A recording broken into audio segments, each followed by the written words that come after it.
Okay, I think I've had enough for the day. And I did turn the compost. I kind of made it in like the shape of a mountain, just so I can get 1.5 feet up. And I think this is going to be the last time that it has to be turned before it's all soil. So it's halfway there, and there's only 3 days left on the 18-day hot compost challenge. And I think I actually thought that rain was getting in. With all the rain we had, I actually thought the rain was percolating into it, but no, it doesn't. So there is a lot of wisdom to turning it every 2 days. Some people say every 2 weeks. I guess I did it every 6 days or something. It was dry. It seemed like it was dry. And it wasn't steaming. Like last time it was steaming. It was like, I think I clocked it at about 160 degrees Fahrenheit. So that was pretty steamy. Now when I turned it, it wasn't really steaming. It had done all it could with what it had. So I don't think it had enough water. So it needed air, water, warmth. It was pretty warm. And my bad. The rain doesn't really get inside it. You gotta add. So when I put it back together, I used this pail. I think I must have filled it. Well, I couldn't lift it. I was so tired. So it's probably more like 3/4 or 2/3 full. And I tried to put it all around, especially the outsides. So now it has 3 more days to do what it's gonna do. And I hope I kickstarted it for the last part of it by getting some moisture into it, air and moisture. And haven't checked the weather. I mean, it is it's like the 3rd week in June, and I started it right at the end of May. So it's so much work. Holy. But then I don't have to buy compost. Like for the end of the year, I can put on the daylilies here and there. Just when they're all died down right at the end of fall, I can give them some nourishment, including, everything else that needs it, like the roses. So it didn't stink as bad, but it does stink a little. But when I did it the other time, when it was really, really steaming, it's like, oh my God. I did it during Rick's vacation, and I thought I ruined his vacation. But he says, no, it's okay.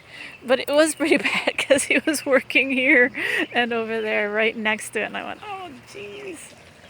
So it doesn't smell so bad. Last time, it just got kind of as soon as it gets a crust on it or something, you can't smell it. So I just turned it, and then I had to wash this thing because I turned it onto a tarp, right? Because you don't want to pick it out of your lawn. What lawn I have. My lawn's all trampled because I'm always walking on it. I'm dazed and confused. I'm going to go in and have a wash. And I used like Ivory soap on that to take whatever stink was in it out. So I guess one more video on does it get to steaming again? So in 3 days I'm going to just get the top part of it off and see if there's any steam or not. I don't know. I think it's halfway. And then there's going to come a certain point where I'm going to get Rick to sift it. Every time I turned it, I took some branches and stuff out of it. So that's it. That's all. Yeah, this is almost done. The coop. You can kind of see that growing in the background as I'm making these videos on the compost. But not sure if I'm going to do it hardcore like I did this year because it's like too hard. I'm going to have to think of something. But if I get this to be all compost in 18 days and it's actually soil and I can use it, it's not burning anything, like it's done its work, that's pretty cool, and I'll actually use it because there's a great big space I want to put it in. If it really is ready, these 2 plants are in containers and they shouldn't really be here. And I've been just waiting for the 18 days to be over so I can see if I have to buy soil or not. So the man next door said I could do something with this part of his property. I got the idea of using somebody else's property from a video of a man that goes back and forth between, I forget where in the States, and then Florida, and he just plants everybody's backyards basically and front yards, and he then makes money and grows things, and then also takes stuff back to him where he really lives. I forget where that is, somewhere north in the States. So this is an unused area that do something with. So, and I have still seedlings that I have nowhere to plant. This is all like little stones, and then the bigger dolomite layers that is the escarpment. Goes for 300 feet, so I have to build it up rather than dig down too much. And then this here is also on his property, and somebody was wanting to get rid of their Rose of Sharon, so that I put it here for him. Oh, and here is the one side of the top of the coop. So the coop is pretty interesting.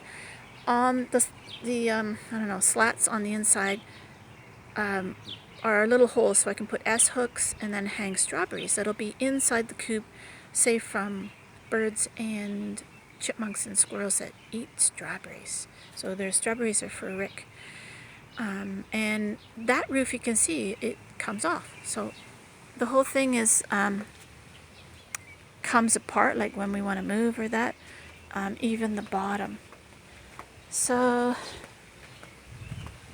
gotta get in the house and get washed. So that's it. Just one last look at my work here, and the wonderful compost that is deciduous leaves, long pine needles, a little bit of sand, poultry poop, water, wood ashes, and what else is in there? Oh, I found some hard-boiled eggs, the little quail eggs. What else? I think that's about it. Oh, grass clippings. Yeah,